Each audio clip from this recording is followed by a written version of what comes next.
नमस्कार। आजिर कविता अपेक्षा। यही कविताटी नानादी मैगजीन रे प्रकाशित होगा सहित नानादी लिटरेसी क्लब रे पुरस्कृत हो सारी। तेबे विलंब न करी चलतु शुणा। अपेक्षा। जीवन स्रोतर अनाहत स्पर्श। जीवन स्रोतर अनाहत स्पर्श। केबे से जंत्रणा तो केबे उल्लास। अनुभव एक गतिपथर। अनुभव एक गतिपथर होई पारे गोटिए मुहूर्त किबा अनायत जुगर। हुए तो उपेक्षा जीवनर अबा भाग्यर।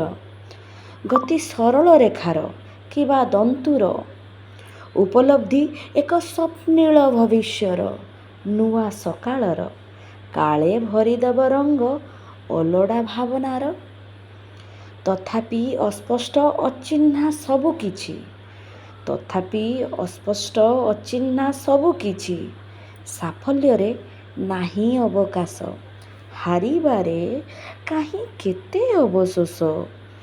साफल्यरे नाही अवकाश। हारिबारे काहीं केते अवशोष। किए बा भेदिबो लेखा विधातार। केवल आशा किछि अनुभूति। आशार चलीजिबार इंगितरे सप्तरंगर इंद्रधनु वर्णाली भितरे। आशार चलीजिबार इंगितरे सप्तरंगर इंद्रधनु वर्णाली भितरे। पुणी महल तोलिबार स्वप्न से जे अपेक्षा। एक दिगंतरु अन्य एक दिगंतकु। अन्य अपेक्षारु अन्यतम अपेक्षाकु। धन्यवाद।